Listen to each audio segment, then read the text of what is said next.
What is going on, everybody? Welcome back to another episode of UFC Fight Night here on Saturday morning. It's March 2nd. We got an 11-fight card and pretty early start to MMA today. You guys know me. I'm Draft Cheat, joined today by JSU and Dan. We'll be breaking down all 11 fights. We'll go with the ranges of pricing like we've done the last couple weeks. JSU, we'll start with you. How you doing on this I guess just turned noon where you're at, but morning over here in Denver, Colorado. Yeah, it's noon now. I'm doing pretty good. I'm glad to see you're feeling a little bit better. I know you weren't feeling that great last week. You were a little sick, under the weather. Glad you're back to full strength and here on this show.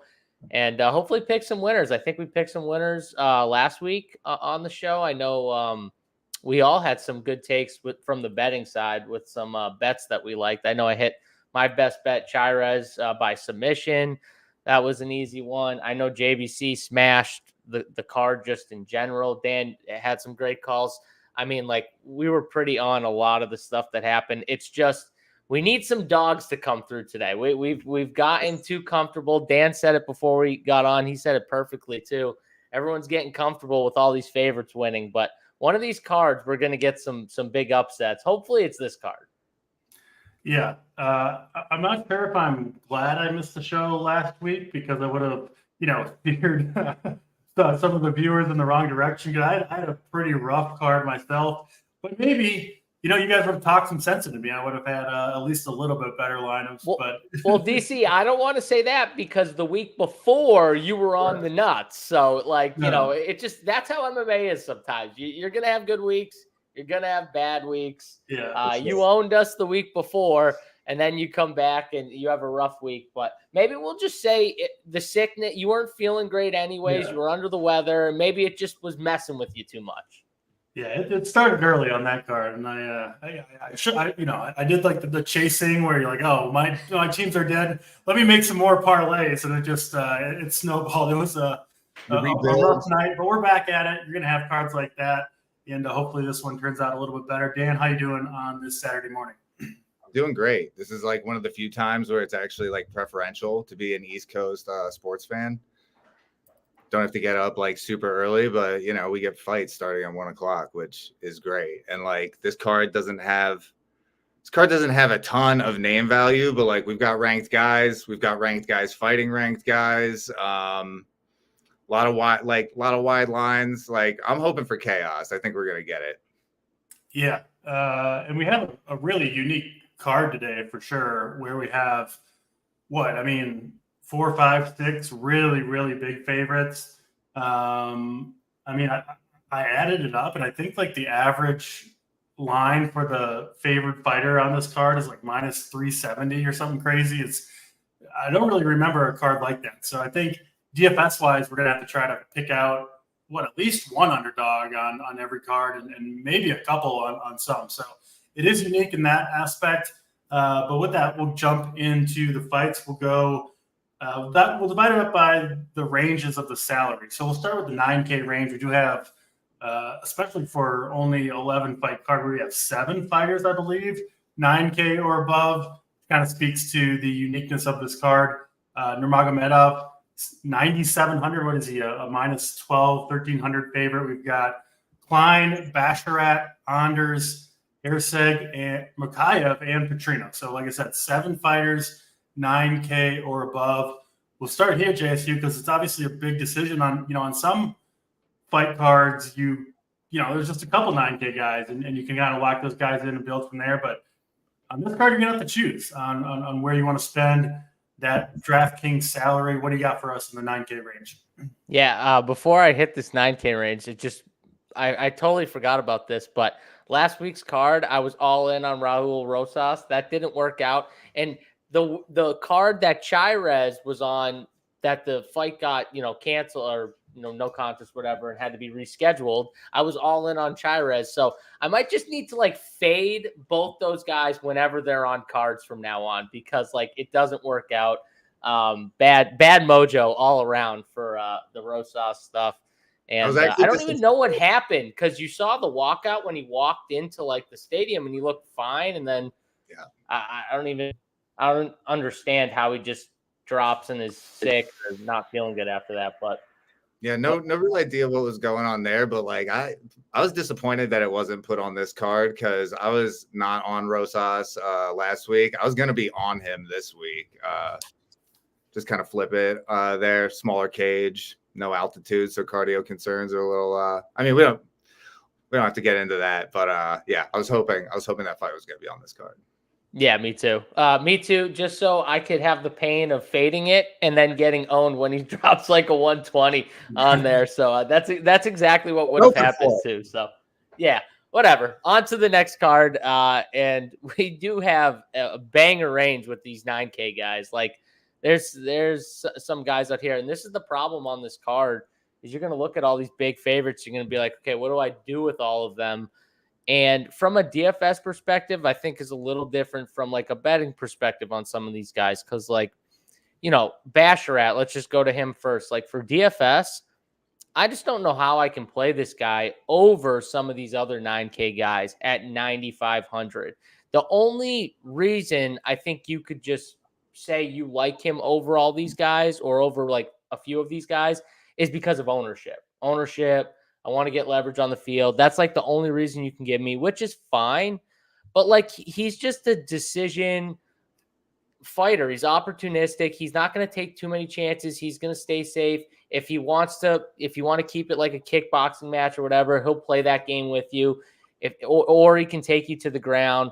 But he's just not putting out enough to where 9,500 in a decision win, I think he gets me in the optimal. I don't think that. I think you need somewhat of an early finish or a ton of takedowns somehow, and I just don't see that being the case in this fight. So for like right off the bat, I think he's the first one I don't love. From a betting angle, though, I do think just Basharat by decision is a good way to go here because I do feel like it's a decision win if he wins. I could talk about like Zahabi is a different story if he were to win, but we'll get there when we get down to that lower range. But so he's the first one out of my 9K pool. The next guy I got to look at is Anders, and I know Dan's going to talk him up a little bit. I struggle with Eric Anders. I struggle with both these fighters on this card. I could see them getting into like the end of the second round and then just kind of staring at each other. And then from there, it's just kind of a boring fight after that. So the athleticism, everything he's got is definitely on his side. But like, he's not technically that much better than Pickett, which is crazy to say. He's just way more athletic than Pickett. I don't think as a fighter, though, he's like way better of a fighter if you took away his athleticism. So he's the next guy like I'm probably going to be lower on. I think these three of Nurmagomedov, Klein, Urseg, I'll throw Makayev and Petrino in there. I would put all those guys ahead of them and be fine with just taking my chances. So then from there, I got to go to Umar as my number one. I think this is a fight where even though the dude he's fighting is definitely skilled, he's just not at his level. So props to him for taking this fight. I'm sure the UFC is going to reward him with some decent shots down the road. But this is just Umar all day. I think Umar could do whatever he wants. If he wants to stand with him, he can.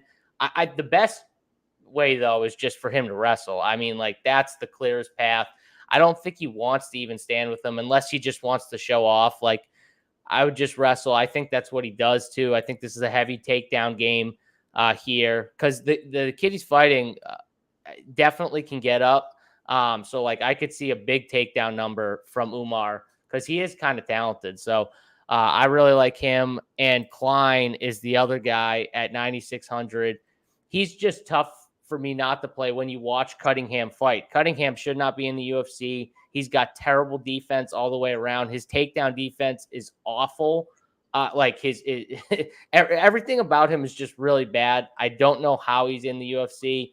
This is, to me, just an easy dub. It's just, how Klein wants to get it. Does he want to, play the ground game with him? Does he just want to stand and trade with him? Because Cunningham will move forward. He will try in pressure, which he gets in trouble because he's not that good defensively. So I think he's got to be 2. And then I put Makayev 3, just because, especially on DraftKings, those wrestlers, they just get so much more of like a bonus for all the takedowns and the control time.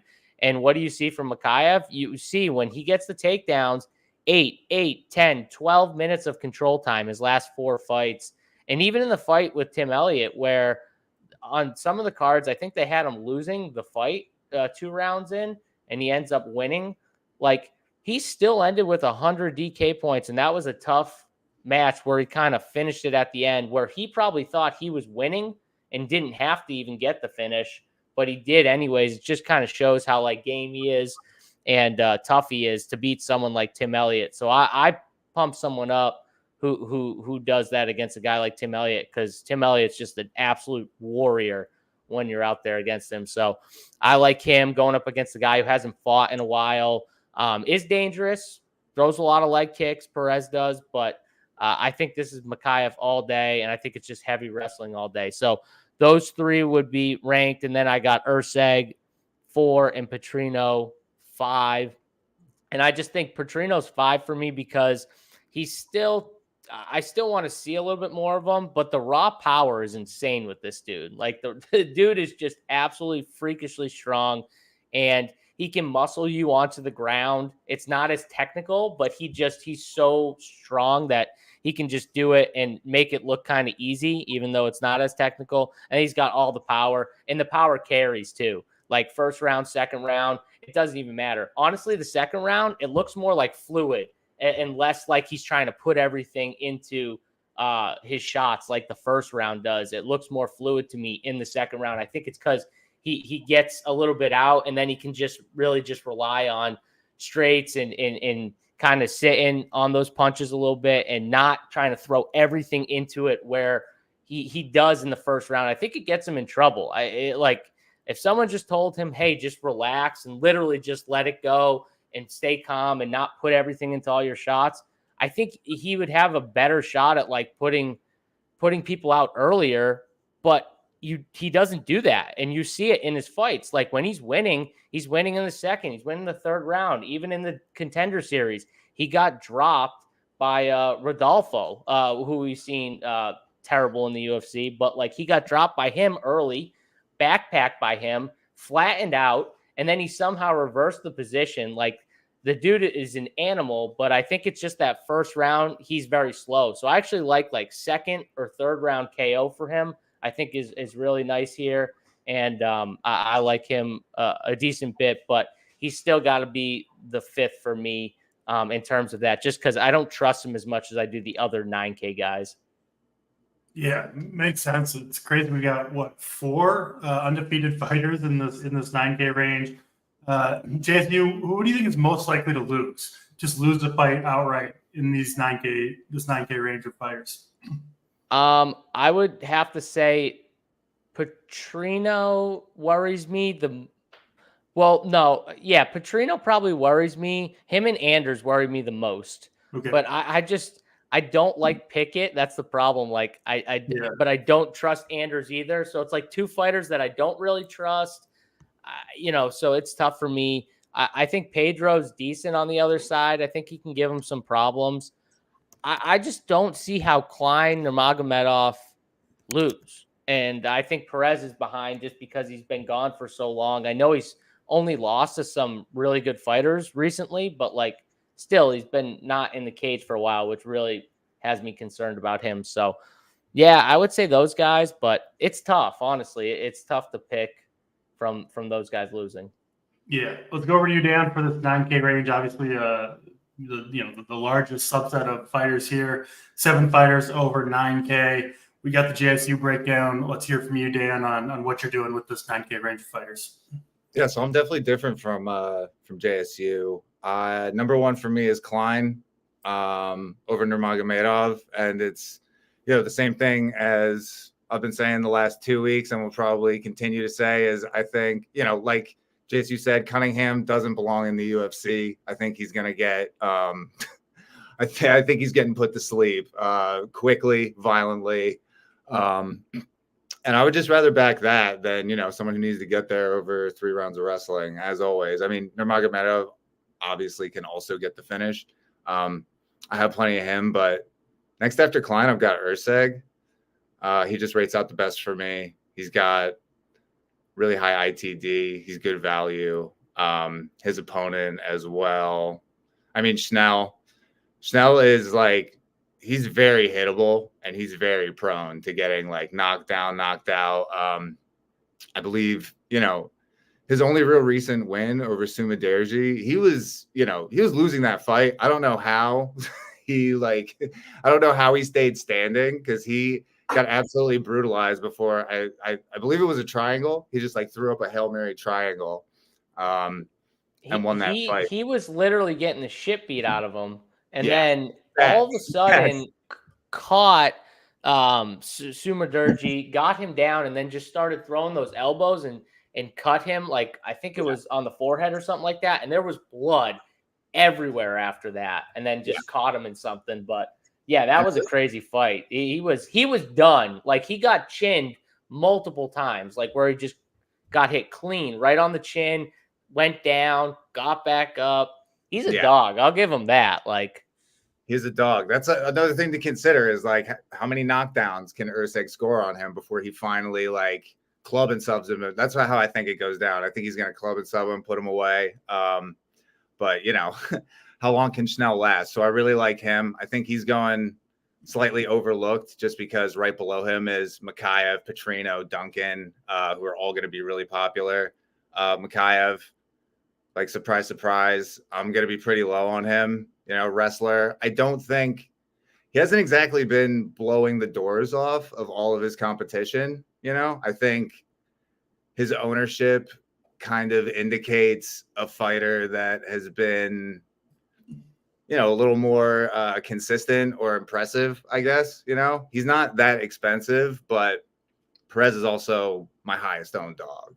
Like, I've got Perez a healthy bit because I definitely think Makayev can be had.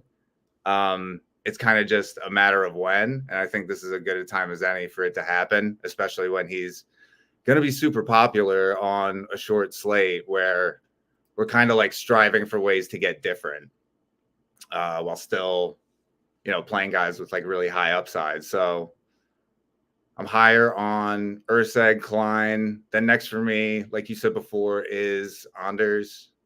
He's got a decent ITD number. That is really just like a pure ownership play. And the fact that, we all hate Pickett. He's terrible. I was showing chats my notes for him, and under strengths, I just had like a question mark. Like, what is this guy good at? Why is he even here? He's 2-4 in the UFC. Expect this to be his last fight. So I really like Anders to exceed expectations. I think he's worth a flyer. And I'm getting a lot more of him because I have like no Basharat, which is a little surprising to me.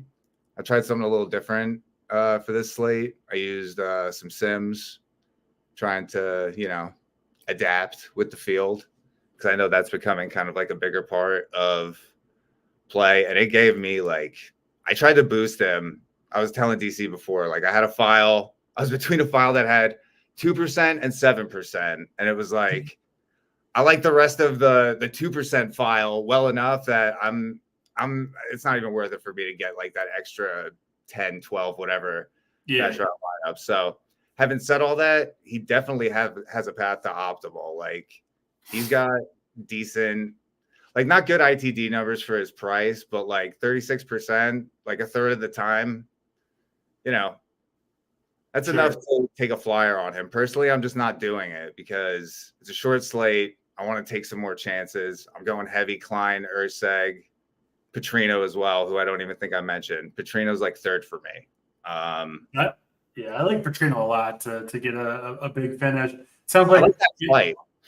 Yeah, all three of us really like Klein, and then Basharat is the biggest fade. It sounds like for DFS purposes from this panel. Let's get to the 8,000 range. Just DC, 4 fighters. Here we've got Duncan, Oliveira, El Sawadi, and Gaziv. We'll go back to you, JSU. Just 4 fighters here. Who are you heaviest on in this 8K range? Yeah, before I touch on the AK range, just like from an ownership perspective, we got Basharat at 15%. So, like, do we think that he actually comes in under that number? Because with 9K guys, like, he could easily come in under that number with all these guys, like, because I believe it's like probably lower than that. It's probably more like 10 or something. So he's easy to get over on. I just think it's a tough spot. Like, but it clearly shows like the best plays from the 9K range. You'll see it in ownership or the highest owned. Umar, we've got 1. Makayev, we got 2. Petrino, 3 in the 9K range. And then Klein would be 4, I guess. So that's kind of interesting to me. Urseg would be in like that 5th spot from an ownership perspective right there. I would have thought Klein would be right with Umar, if not higher in some aspects. Like, that's kind of interesting to me that we got him at 31% and we've got Petrino, Makayev. It's just got to be the industry, couple $100 different. It's Cunningham is projecting much better than like Sahabi, Alcon, Pickett. Like, he projects better than all of them. So I think it's kind of a function of people are striving for dogs. People are also kind of approaching this with the mindset of like, okay, well, what loser can I have in my lineup and still win? Right. In case no favorites go down, you know? So Cunningham's catching ownership, and I think that's affecting Klein. And like, you know, people seem to want to back Umar just more than Klein. I've seen a lot of people say, am I really going to pay $9,600 for Klein? Like, scoffing at the idea, but everyone is like on board with paying $9,700 for Umar. I mean, that's an interesting point you brought up too about like, you know, if we're looking at this range and stuff like that. I mean, Ludwig Klein, obviously not Umar Nurmagomedov, but who he's going up against is literally should not be in the UFC. It's just, I think that he's someone. You forget the name for a second. Just look at who he's facing and just be like, okay, I'm going to take my chances that this guy just should not be in the UFC, and Klein just absolutely demolishes him here. But that's interesting just from an ownership perspective, I would say. Yeah, I think I think people don't understand just how bad Cunningham is. Like, he lost on the Contender Series. He didn't win a contract on the Contender Series, and you know, he's here to, you know, he's here to make sure we don't have a 10-fight card. He's Bryce Mitchell's cousin, friend, whatever. Also, I don't think that bodes all too well for him. Yeah, it's an ugly scene. It's going to be an ugly scene for AJ Cunningham, who also just has like one of the worst life stories you've ever heard in your life. Yeah, I heard about some of the stuff that he went. That's crazy. Like, if you haven't heard of that stuff, go and look it up after. It's actually wild. His life stories. Yeah, it's and it doesn't project to get much better today, unfortunately. No. So I'm on Klein. JC, did we get your favorites in the 8K range? I don't think we quite got there. No, I derailed us, of course. Classic. In the 8K range here, so Leroy Duncan looks like someone that is going to be very popular here. Besides Gazayev, you know, obviously, who's going to be higher owned, but like besides him in this 8K range, he looks like the next highest guy. And I think he's more talented in this matchup against Ribeiro. I literally, I think he's just the way more talented fighter, but he kind of fights that way, and it kind of worries me in some aspects about him. And I think this is a spot where I'd be very careful with someone like Duncan, who again has the upside to be on the winner 100%. He can give you a big boy score. At the same time, though, Claudio Ribeiro's got power. It's not as technical, but the dude's got power. He had Roman Kopylov running around that cage at one point in that matchup, and then decided to wrestle with Roman, which everyone tries to take Roman down, but he had him hurt, and he still decided to wrestle, which I thought was very, very, very bad IQ at that moment when you have the guy hurt and he's running around the cage.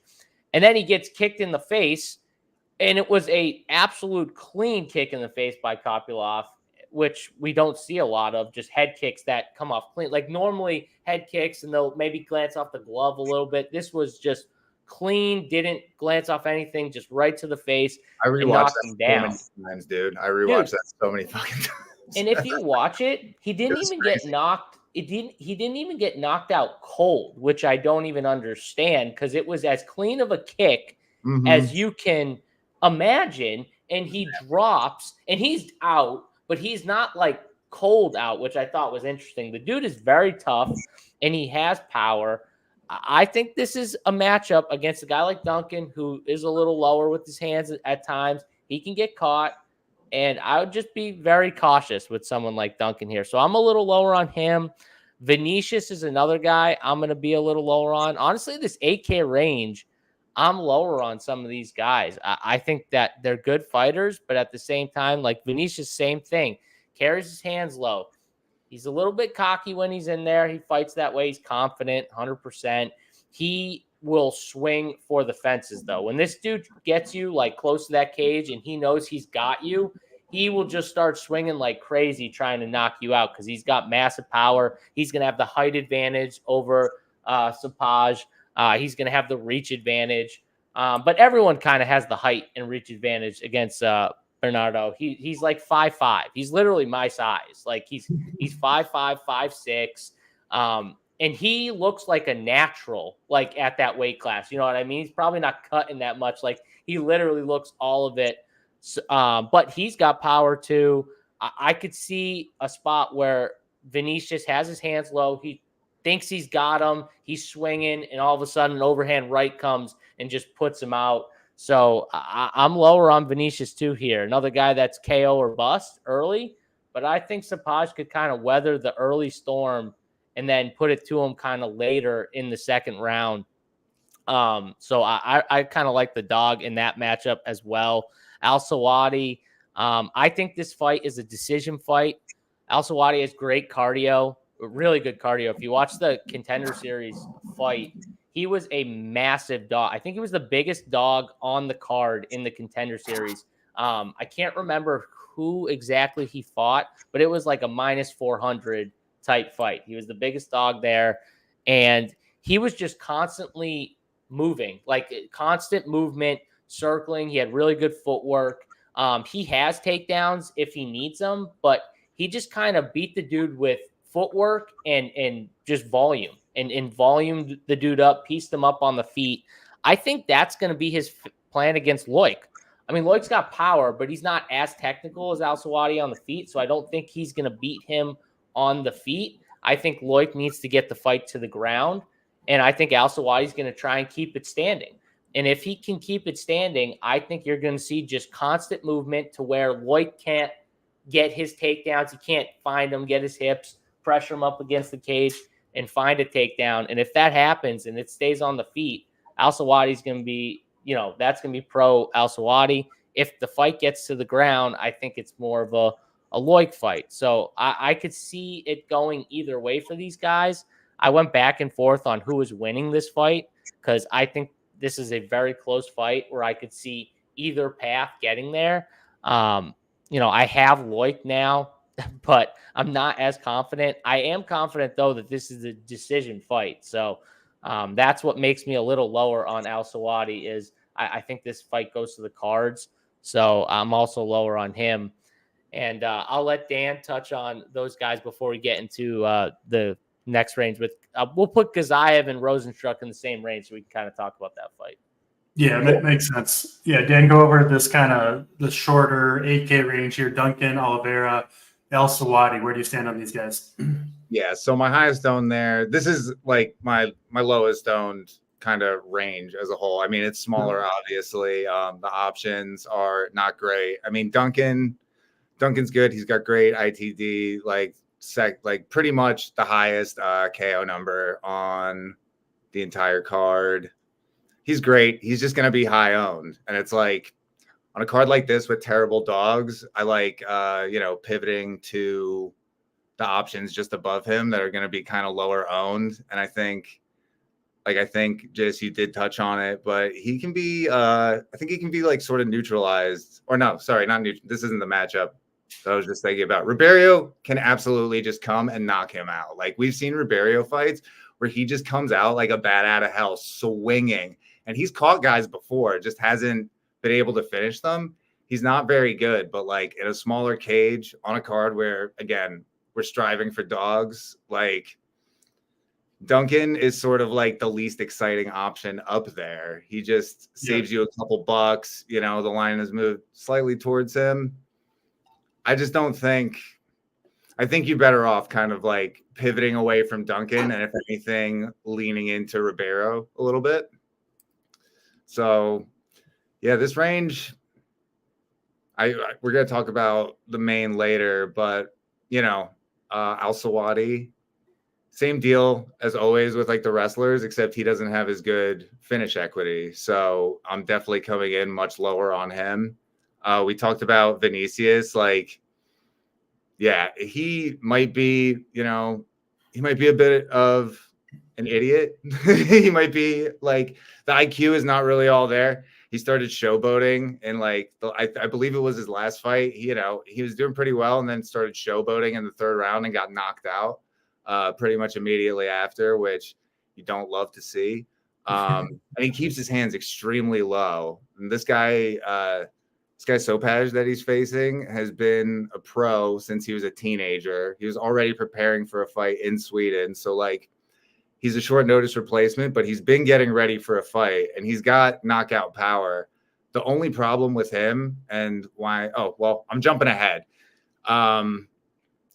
Basically, I think Vinicius, even though I don't like his game and I think it's more than likely he probably gets knocked out, I think he's also like a pretty good contrarian option just because he also has knockout power. And whenever you can get a favorite that's going to be lower owned on a card like this, I think you got to at least, you know, have a little bit of interest there. It's a good fight, though, to target for DFS, right, Dan? Because, like, Vinicius, you know, what we want is for him to get an early knockout. And if it's not an early knockout, I think that leans more Sopaj's, you know, favor if it's not early. And if it goes later into the rounds, I think it's more Sopaj to where, you know, this fight just might be a fight that you want to be over on both sides. Like if you're 150 and what do you do with this fight? Are you going over on both guys? I'm just under on it as a consequence of it being so high owned. Like we have, you know, Vinicius projecting to be 31% owned. We got Sopaj nearly 40% owned. Like that's a lot. That's, you know, nearly 70% of the field projected to be on that fight. You know, I mean. So that's your leverage on the card. That's like, cause that's like massive leverage on the card. If you're like lower on that fight. Yeah, that's one of my spots where I'm getting different. And, you know, it doesn't feel great. I've still, you know, I've got 24 and 20% respectively. So I'm not outright fading it. But, you know, if it does, which, you know, lower level fights tend to do, then I'm going to be like pretty happy being well under that. Yeah, that's basically like most things, you know, on a bigger slate. Things I don't really kind of lean into ownership as much. You know, I sort of just like trust that I will get the better combinations of the high owned fighters, you know, but I think there's a slate where you just have to like lean into ownership just a little bit more. And just pray to God that all the favorites goes your way, man. And like, you know, we touched on it at the beginning. It's like people have gotten very comfortable with like favorites all hitting. And, you know, I mean, we had a canceled fight, but, you know, chaos happens when you lock people in a cage and make them fight each other, you know, like. Yeah, and by the way, it could break his ankle, you know, he could like break his ankle on a kick or some shit. You never know. And then that's a TKO win for, you know, Almacan. I mean, by the way, too, I forgot to even say, fucking asshole Big T sends me a text message after he wins because I said Chairez might still not be in the winner. And then, of course, the Rosas fight gets canceled. So the guy's got to jam it in my face that he shipped with Chairez in the winner. I was like, fuck you, asshole. Let's get to the 7K range. We'll include the main event fight in this one as well, Gaziev and Rosenstrike. Looks like all three of us are on Rosenstrike in that one as a dog, so we'll talk about that, obviously. What could go wrong? We've got Radzhabov, Sopaj, Ribeiro, Tyson Pedro, Alex Perez, and Matt Schnell rounding out this 7K range, which we're going to include the main event in this one too. JSQ, start with the main event. I see Rosenstrike in your core. He's in mine as well. Obviously, got to pick a couple upsets, and this feels like a pretty good one to pick, right? Two big boys in a fight that seems like it could kind of go either way to me. Talk to us about that, and of course the rest of this range as well. Yeah. So first of all, I will preface this by saying that I've struggled picking main events the last couple cards. So I've been good with cards in general, except for the main event somehow. So take my advice for what you will on this card when it comes to the main event. But I think when you look at Shamil and you watch that last fight against Boudet, even when because he had him up against the cage constantly during that fight, it felt like forever too, because the fight went like, I think it ended in the beginning of the second round, if I remember correctly. But Yes. It felt like it went forever, and it felt like Shamil was just constantly peppering this dude. But the one thing I noticed was Boudet was just giving him nothing back. Like, so when you have a guy who's just pressuring you, and literally he does not have to worry about you throwing something back and hurting him, yeah, he's going to be pressuring you. The dude was throwing elbows and knees and all this type of stuff, and just absolutely destroying this guy. And it still took him like 6.5 minutes to get him out. And it felt like to me, Boudet was just giving him nothing to worry about back. When you fight someone like Rosenstruck, the one thing you have to worry about is the man's massive power that he can just throw back at you.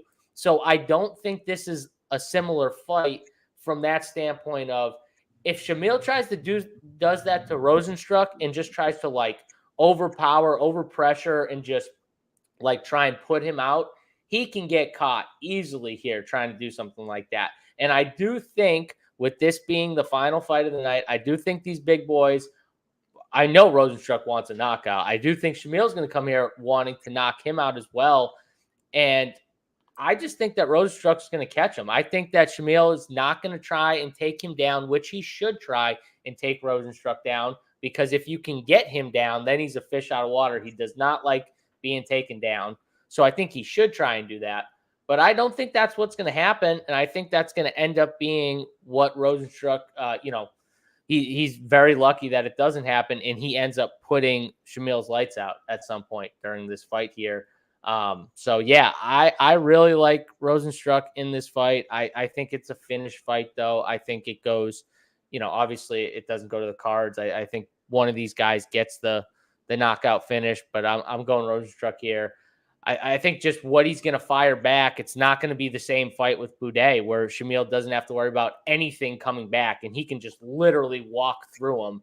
That's not going to be the same thing here. You're not walking through Rosenstruck without nothing coming back. Pretty crazy. This fight on DraftKings is minus 1,600 to finish inside the distance. That's about as big a number as you're going to see, Yeah. which makes sense for these two fighters, but still a massive number there. Yeah, definitely Yes. makes sense. The number is wild though. Yeah. Yeah, you're going to want 100% of this fight for sure. I'm also on Rosenstruck for his KO power, obviously, but also cardio. Like, he's been in 5-round fights, and he knows, like, these are waters that he's familiar with. Like, he's got the tank. Gaziev, on the other hand, seems to just have like terrible fucking cardio. So if we get out of like the first round and a half, then I really, really like Rosenstrike, and I already like him from the outset, like you said, to get the early knockout.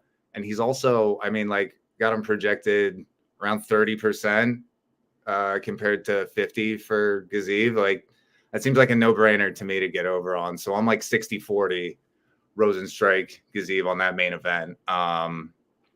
Big boys throwing down. Like, if they want to get in the center of the cage and just swing, like, it's going to come down to who connects first. And it could really be either of them. But I'm not particularly sold on Gaziev. It's kind of strange that he's getting like this main event so quickly. He's got one win over Martin Budai, who it's weird too, by the way. Like he pieced that dude up, but like think about how many shots Budai took before they finally called that fight. Like it's an ugly division, man. It's just like it's the talent is really just like not there. So like really greasy heavyweight fight. Give me the guy who's going to be 20% less owned on a short slate. It's easy choice. DC, are you all in on this fight too? Yeah, I'm looking at that right now. I'm kind of editing my sheet as we go. You said you're playing 100% of this main event, Dan? Oh yeah, for sure. 98.7%. I guess I have like one or two in there that don't have it. This is kind of true. I think that they both come in around that number. I agree with Big T on that point. Like the dog, everyone's going to want this fight too, because everyone sees the, odds for this fight to go to the distance. Like D said, it's a crazy number. So everyone's already thinking finish, right? So then it's just, who do you think wins? Or who do you think wins more, the most out of the two, if you're like 115 or something like that. So you're like, okay, I'm going to get, 60% on Rosenstruck. So I think most people are going to be like 60-40 on this fight, I think is what most people are going to do. Right. And then it's kind of like, who do you have winning is the 60 and who you have winning or losing is the 40. I will just say, like, across the industry, like looking just at like median projections, Gaziv is projecting like more than double for Rosenstruck. Crazy. Yeah. They're not that far apart in price. So I think Gaziv comes in like pretty high.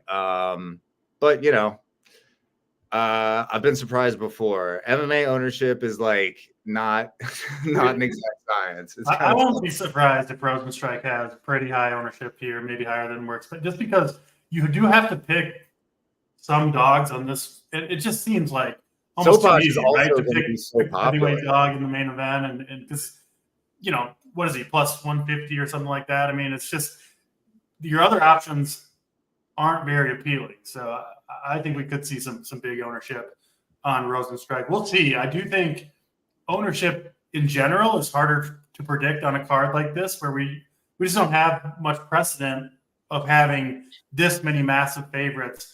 Also on a smaller card, right? 11 fights is shorter than we usually see. So we could see, I think, some wacky, unpredictable ownership numbers more than usual on this card. Wouldn't surprise me. I will say too, Dan brought this up earlier, but Rosenstruck has gone 3 rounds. He's gone 5 rounds. Like he has gone the distance. So I mean, I don't know if Shamil can do that, honestly. Like he was super tired in that Boudet fight. He's been losing. Like his recent record is not good, but he's been fighting top level guys, Right. Yeah, like all the losses you're looking at are literally, you look at all of them and they're like, okay, he lost to Almeida. Okay, Volkov, Blades, like, gone. Are we knocking him for those fights? I mean, like those are good fighters, you know what I mean? Those are really solid fighters in this division. So, yeah, you can't knock him for those losses. I mean, he's literally one punt. Like he's either getting dropped or the other guy's getting dropped for the most part. Like he's going in there trying to knock your head off. But when you got certain guys that are just more skilled than him, he's definitely going to lose, especially if they can get him down at any point. So. Yeah. What about the rest of this 7K range, JSU? We've talked about some of these fighters, obviously, in passing, but who else are you high on in the 7K range? Yeah, I mean, Sopaj is definitely the guy I'm highest on. I just think he's really skilled. Like, I think he's a really skilled fighter. Wherever this fight goes, I actually kind of trust him. If he can close the distance, because Vinicius is going to want to keep him kind of at distance because he likes just those big swings. And so he needs it at distance more, I think. He wants it to be there. And I think Sopaj is going to try and, crash the pocket, maybe push him up against the cage, make this kind of, into a grappling or, get him down to the mat. So he's not obviously at distance, which would be pro to Sopaj. and give him an advantage, I think. Can he keep him there? That's a different story. I don't know if he can keep him down, though, is the thing. But I do think that's going to be somewhat of a game plan. He does have some power, too. Even though he's a small guy, he definitely has power. He could put the lights out on Vinicius, too. So he's got upside in all these different areas where I just think he's definitely the guy I'm highest on. Loic, I said, has the wrestling upside, which bodes well for DraftKings scoring. We saw 11 takedowns, his first fight against Rimovix. He scored 120 DraftKings points. I don't know if he can do that to Al-Sawadi. I know that's going to be what he wants to do, is take him down for sure. Al-Sawadi is good, though. Like, he is solid wherever the fight goes to. So he's not as easy to take down because, one, he's constantly moving, and two, he's got a little bit of a lower base, and he's very strong. When you see him, you're going to be like, that dude's in really good shape. And he is. He's in very good shape. He looks very strong. So I think it's going to be a tougher time for him to get him down. But I still think for DraftKings, he's got to be a decent look, because if he does get him down, and he can get him down a couple times, he might score well enough to be in an optimal lineup in a decision win. So, Ribeiro is definitely 3 for me. I like his upside from a knockout standpoint. I think out of all these lower 7.3 to 7K, that range, I think he's the one that I trust the most to be able to put someone's lights out more than these other guys. So he would be 3rd for me against Duncan. And then you get into this range of, okay, Chanel, Perez, Pedro. And I don't think Chanel wins, but at the same time, he's got no chin either, but at least he's a dog. He's going to get dropped. He's going to get dropped again. He could get dropped 2 or 3 times in this fight, because Ursig doesn't have crazy power, but he's got power enough to get him down, sit him down, but not put him out. And that could bode well too for scoring, but it could also just be a war at the end of the day. So I think from a DraftKings perspective, I'd have to put him next, because I think he's got a chance to lose in a decision and score you 35 fantasy points. And we saw that be a winner a couple weeks ago with one of the dogs who, lost, but at the same time had enough scoring to be optimal. And I think he's someone who I could see that happening with. And then from there, it's okay, Pedro and Perez. Perez needs to keep it standing. That's the thing with him. If he keeps it standing, he can get the low kicks going. He has stopped the fight with low kicks before. So that just kind of shows you the type of, kicks he has. They're lethal, those low kicks, and they can stop a fight. So that's going to be how he tries to, stop him from the wrestling pressure. If he can keep it standing, keep those low kicks going, keep moving, that's his path. So he'd probably be next. And then I have Pedro after him. I just think Petrino, I think Pedro's fine, but I think Petrino's just too fucking strong and too, just too much power for him against Pedro. I think Pedro's just going to get knocked out here. So I struggle with him, but he's not a bad fighter. I just think Petrino's a good fighter who's still learning. He's clearly raw, and he's winning a lot on just pure strength and athleticism.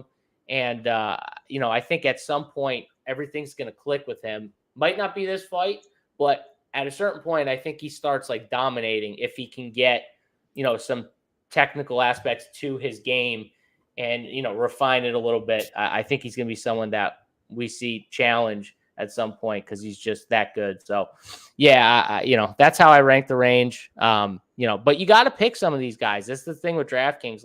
From a DraftKings scoring, 1 or 2 of these guys, I think you need in a lineup, because you're going to want these 9K fighters. Yeah, no, I totally agree with you on the roster construction standpoint. Dan, let's go over to you for this 7K range. We've talked about the main event already, but who are you going in this range? Obviously, most of these, I think all these fighters are dogs. Any of these fighters you think come through with the win? Because honestly, on this fight, ultimately break down where like any dog, right, that you get right could be enough to kind of tip your lineups into the winner. So what do you got for us in the 7K range? I mean, I think everyone in the 7K range is live. Like just in the way that, any fighter in any fight is more or less live. But I think they're like reasonable paths for all of them. I have the most Perez, just like, I'm going low on Makayev. So that's kind of a consequence of that.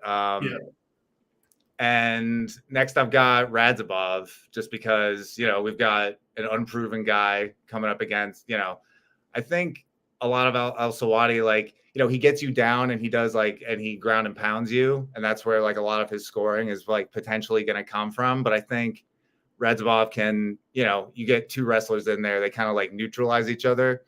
And, you need less from Radzabov in a win. So I just like that, he spams takedowns. If you just never know, like with these guys that you've only seen on like Contender Series and regional film, etc. So like, I like taking a shot on Radzabov because he's also just like, he's a little bit more expensive than Sopaj, who I'm lower on, and I don't love it, but I've only got like 20% of him compared to, looks like the field's going to get there like 40%.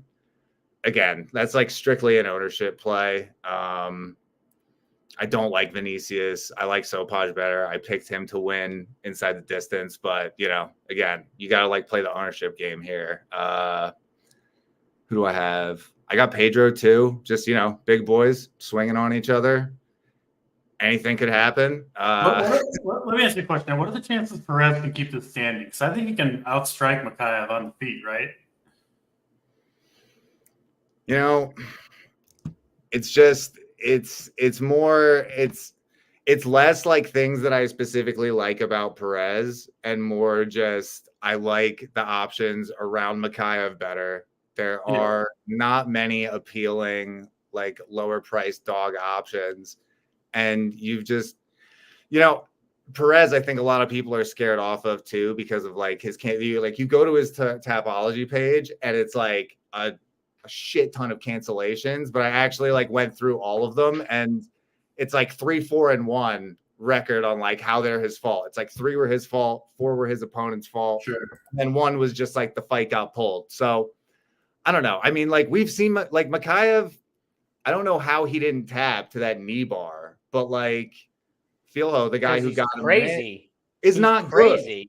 Yeah, it's crazy. But like, we've seen Makayev put in these precarious situations on his way up by like not the stiffest competition. Yeah. He's young. He's fighting in the US for the first. This is a lot of like narrative shit, but it really just speaks to like his ownership entails someone who's like far more reliable than he's shown to be. So I just like taking, I have a ton of Perez. I have a lot of him, which is taking it away from, like I have Schnell the lowest just because. Yeah. That's where I'm at too. I'm mostly off of Schnell. Yeah, let's do the 6K range. Obviously the big dogs down here. If you can get one of these guys right, you're going to be in pretty good shape, but not the most inspiring group of fighters. JSU, we've got Pickett, Zahibi, Cunningham, and Al Makan. That's a good one. I mean, it's kind of true, Jason. Kind of true. Shout out, Mitch. Any of the 6K fighters you think have a reasonable chance here to pull it off, JSU? Yeah, so I think that there's one guy that I'm going to take chances on. And really, the rest of these guys in the 6K range, I probably won't have any of. Like, I can't play Cunningham. I just can't do it. I think he's a really bad play. Just watching him fight, again, like we said, like he shouldn't be here. He's going to get either dropped early or he's going to get ragdolled around on the ground. One way or the other, though, he's going down.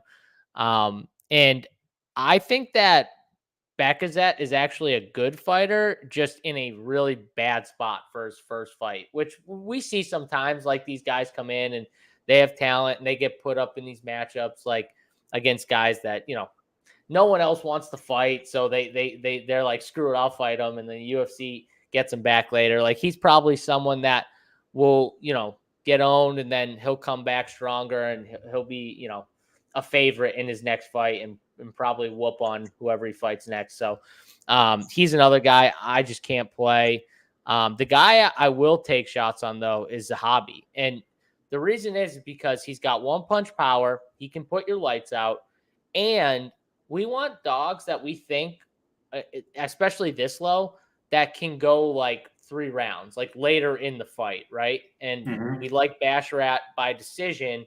So by that standpoint, if I think this fight goes to the decision, at least I know I'm getting 3 rounds from my fighter. I know Zahabi is not the most he's not the biggest high volume guy. Like, he's not throwing a shitload of strikes at you, but he could get a knockdown, easily. He could get a knockdown here in this fight.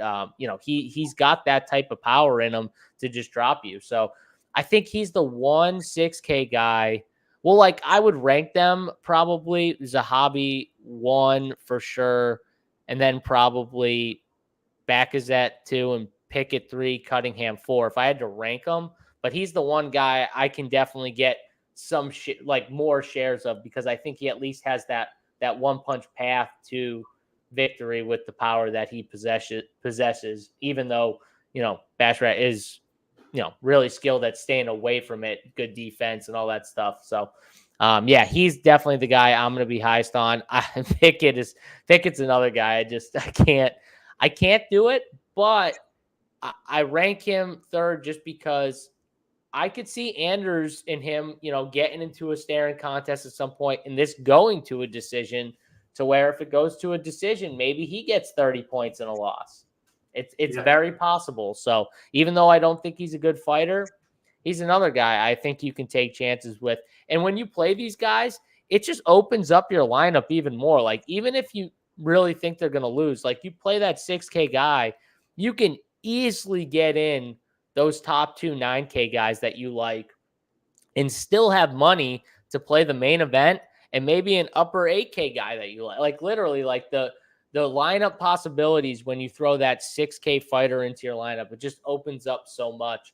So maybe it's not even an optimal standpoint for the large field, but something you could do in smaller size tournaments where you just take the upside of your other 5 fighters and you take the shot on that one low price dog that he stays in it for 3 rounds and gets a decision. Yeah, don't think about it too. And what about you in the 6K range? Any upsets happening down here? I have the same rankings as JSU, and let's be real. You rank Pickett 3rd because he's not AJ Cunningham, and he's hands down the worst fighter on this card. I actually have a little bit more Almacan than I do Zahabi, but I think that's just a consequence of me having less Umar and just the way things spin. It's a 3% difference, so I'm not going to sweat it or go change anything just for that, because I like the way everything else is. But pretty much everything JSU said. I guess the other positive for Almacan is I guess you could perceivably see him getting some points, in some scrambles, wrestling exchanges before he's ultimately finished. And then in the event that a loser is in, I think he actually has a pretty good shot to be one of the highest scoring losers. I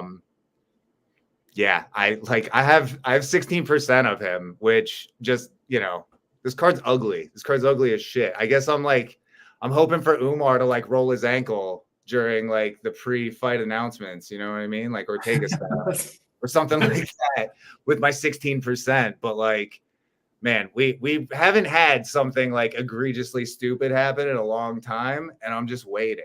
I'm just waiting for it. It does seem like the card for something, some shenanigans to go down like that. That's all. ATC, if you need any advice on film watching, AJ's got you. He watches all the film, so he can give you his full breakdown on AJ's whatever AJ's podcast is, where he breaks everything down and jumps on a live show. I'm sure he gives really good film breakdown takes. So check him out. He's not having it from AJ. You're not taking it from AJ today. I like that, JSU. Come out. AJ, drop a link. I'm just sorry. I just had to laugh at that. I've been watching UFC literally my whole life. I know Dan has been too. I know DC's been watching it for a little bit too, but I've literally watched UFC my whole life, like literally since it started. So you love when people could come in be here just so wrong on your takes. But again, if you're right, go on a show, throw out a podcast, and start shipping. That's the great thing about the internet, right? You can go start your own podcast or show. Nothing's stopping you from doing it. And absolutely. Yeah. Fight me. Fight me, JSU. We can fight. Are you my are we the same size, AJ? Or what's going on here? You can bulk up, JSU. You can bulk 135, 145, or are we just gonna say screw the weight and we'll fight anyways? We can do that if you want. AJ's like 6'2", 240 pounds. Yeah. Doing like UFC 1 style shit. Yeah, exactly. No weight classes. No MOBs. No MOBs. All right, screw it. We'll fight anyways. Whatever. That's all the fights. Let's go. I think I asked you this question a couple weeks ago, but your most important fighter, JSU, the guy you'll be pulling for the hardest on this card, the guy that you think, a big victory from him would help win you the most money. Dan, we'll have the same question for you if you have an answer for that. But JSU, your most important fighter on this card. I mean, I think it's.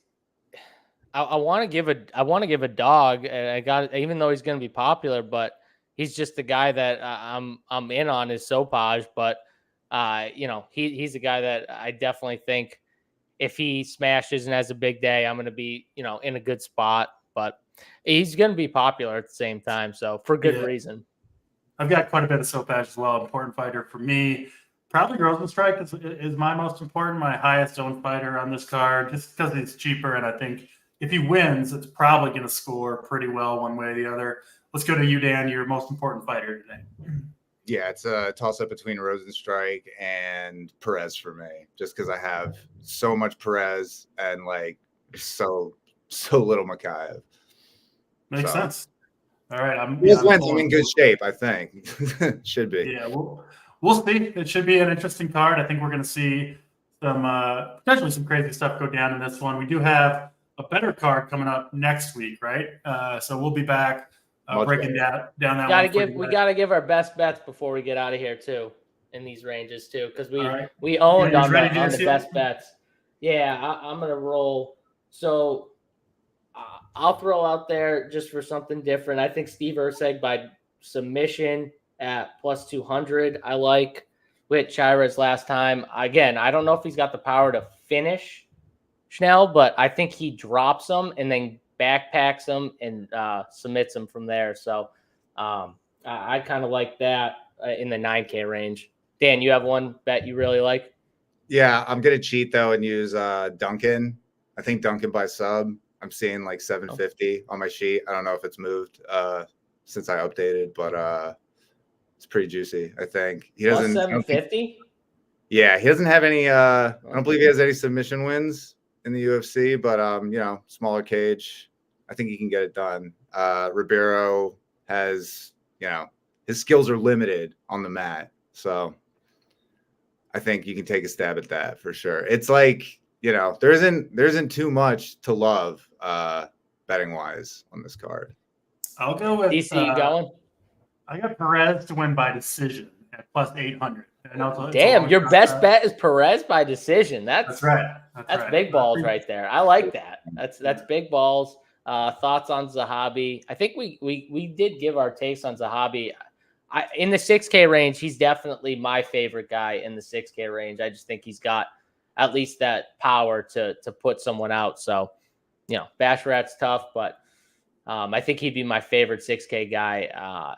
It's going to be a tough spot for him, though, because if he can't find that one shot, he's just lower volume. He's not going to win a decision. He just doesn't put enough out there to win a decision, so.